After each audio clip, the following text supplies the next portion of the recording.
देवरहा बाबा भारत के उत्तर प्रदेश के देवरिया जनपद में एक यादव परिवार में जन्मे योगी सिद्ध महापुरुष एवं संत पुरुष थे। डॉक्टर राजेंद्र प्रसाद, महामना मदन मोहन मालवीय, पुरुषोत्तम दास टंडन जैसी विभूतियों ने पूज्य देवरहा बाबा के समय समय पर दर्शन कर अपने को कृतार्थ अनुभव किया था। पूज्य महर्षि पातंजलि द्वारा प्रतिपादित अष्टांग योग में पारंगत थे। देवरहा बाबा का जन्म अज्ञात है, यहाँ तक कि उनकी सही उम्र का आकलन भी नहीं है। वह यूपी के नाथ नदौली ग्राम लार रोड देवरिया जिले के रहने वाले थे। मंगलवार 19 जून सन 1990 को योगिनी एकादशी के दिन अपना प्राण त्यागने वाले पूजनीय बाबा के जन्म के बारे में संशय है। कहा जाता है कि वह करीब 900 साल तक जीवित रहे थे। बाबा के संपूर्ण जीवन के बारे में अलग अलग मत है। कुछ लोग उनका जीवन 250 साल तो कुछ लोग 500 साल मानते हैं। कुंभ कैंपस में संगम तट पर धुनी रमाए बाबा की करीब 10 सालों तक सेवा करने वाले मार्कंडेय महाराज के अनुसार पूरे जीवन निर्वस्त्र रहने वाले बाबा धरती से 12 फुट ऊंचे लकड़ी से बने मचान में रहते थे। वह नीचे केवल सुबह के समय स्नान करने के लिए आते थे। इनके भक्त पूरी दुनिया में फैले हैं। राजनेता, फिल्मी सितारे और बड़े बड़े अधिकारी उनके शरण में रहते थे। हिमालय में अनेक वर्षों तक अज्ञात रूप में रहकर उन्होंने साधना की। वहां से वे पूर्वी उत्तर प्रदेश के देवरिया नामक स्थान पर पहुंचे। वहां वर्षों निवास करने के कारण उनका नाम देवरहा बाबा पड़ा। पूजनीय देवरहा बाबा जी ने देवरिया जनपद के सलेमपुर तहसील में महल एक छोटा शहर से लगभग 1 कोस की दूरी पर सरयू नदी के किनारे एक मचान पर अपना डेरा डाल दिया और धर्म कर्म करने लगे।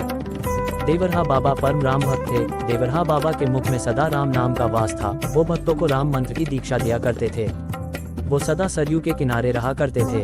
उनका कहना था, एक लकड़ी हृदय को मानो, दूसर राम नाम पहचानो। राम नाम नित उर्पे मारो, ब्रह्म दिखे संशय न जानो।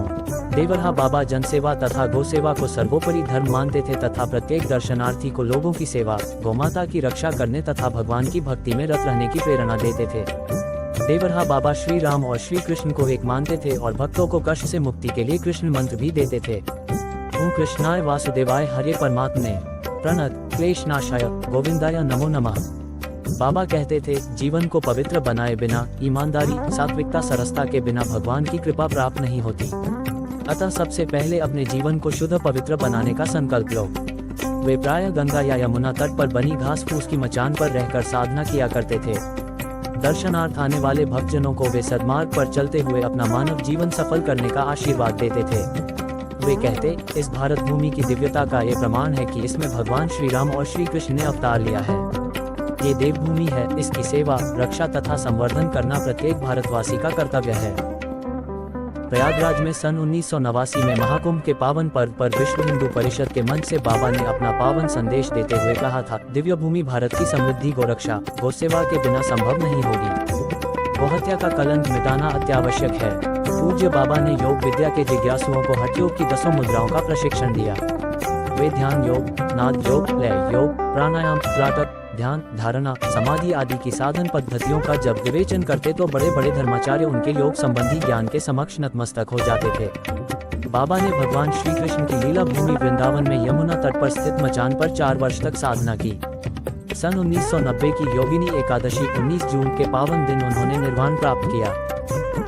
बहुत ही कम समय में देवरहा बाबा अपने कर्म एवं व्यक्तित्व से एक सिद्ध महापुरुष के रूप में प्रसिद्ध हो गए। बाबा के दर्शन के लिए प्रतिदिन विशाल जन समूह उमड़ने लगा तथा बाबा के सानिध्य में शांति और आनंद पाने लगा। बाबा श्रद्धालुओं को योग और साधना के साथ साथ ज्ञान की बातें बताने लगे। बाबा का जीवन सादा और एकदम सन्यासी था। बाबा भोर में ही स्नान आदि से निवृत्त होकर ईश्वर ध्यान में लीन हो जाते थे और मचान पर आसीन होकर श्रद्धालुओं को दर्शन देते और ज्ञान लाभ कराते थे। कुंभ मेले के दौरान बाबा अलग अलग जगहों पर प्रवास किया करते थे। गंगा यमुना के तट पर उनका मंच लगता था। वह 1-1 महीने दोनों के किनारे रहते थे। जमीन से कई फीट ऊंचे स्थान पर बैठकर वह लोगों को आशीर्वाद दिया करते थे। बाबा सभी के मन की बातें जान लेते थे। उन्होंने पूरे जीवन कुछ नहीं खाया, सिर्फ दूध और शहद पीकर जीते थे। श्रीफल का रस उन्हें बहुत पसंद था। बाबा कभी क्रोधित नहीं होते थे। अब जानते हैं बाबा की लीला।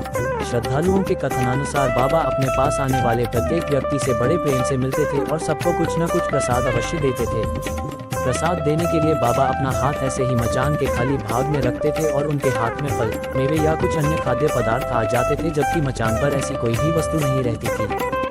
श्रद्धालुओं को कौतूहल होता था कि आखिर यह प्रसाद बाबा के हाथ में कहां से और कैसे आता है। जनश्रुति के मुताबिक वह खेचरी मुद्रा की वजह से आवागमन से कहीं भी कभी भी चले जाते थे। उनके आसपास उगने वाले बबूल के पेड़ों में कांटे नहीं होते थे। चारों तरफ सुनगध ही सुनगध होता था। लोगों में विश्वास है कि बाबा जल पर चलते भी थे और अपने किसी भी गंतव्य स्थान पर जाने के लिए उन्होंने कभी भी सवारी नहीं की और न ही उन्हें कभी किसी सवारी से कहीं जाते हुए देखा गया।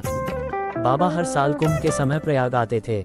मार्कंडेय सिंह के मुताबिक वह किसी महिला के गर्भ से नहीं बल्कि पानी से अवतरित हुए थे। यमुना के किनारे वृंदावन में वह 30 मिनट तक पानी में बिना सांस लिए रह सकते थे। उनको जानवरों की भाषा समझ में आती थी।